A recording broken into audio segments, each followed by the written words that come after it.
Mr. Speaker, when he said the workforce plan was fully costed, I've never seen the Chancellor more bewildered.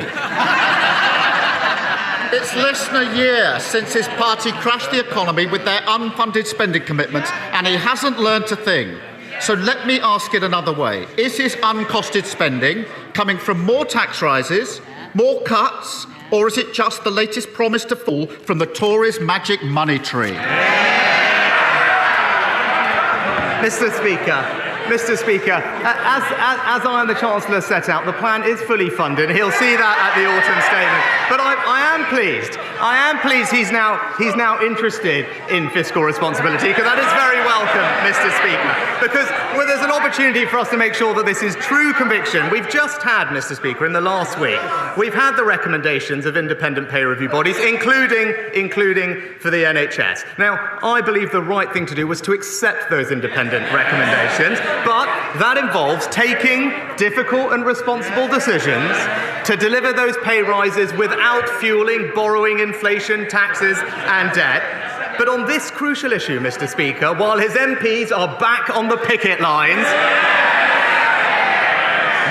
yet again on this issue, he simply refuses to take a position. It's the same old story. He should stop taking inspiration from his friends outside and unglue himself from the fence.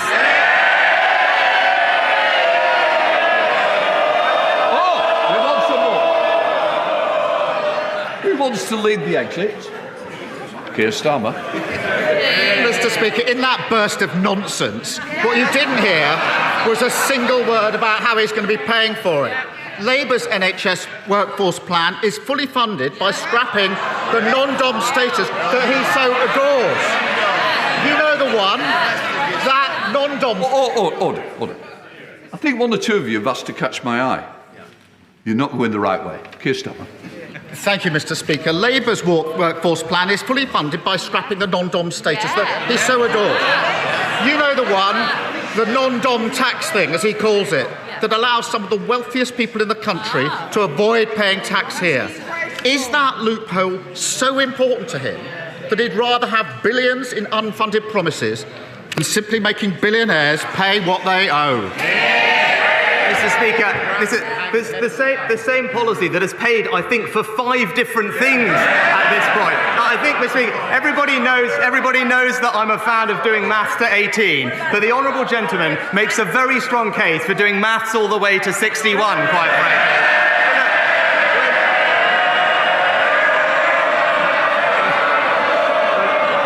When it comes, Mr. Speaker,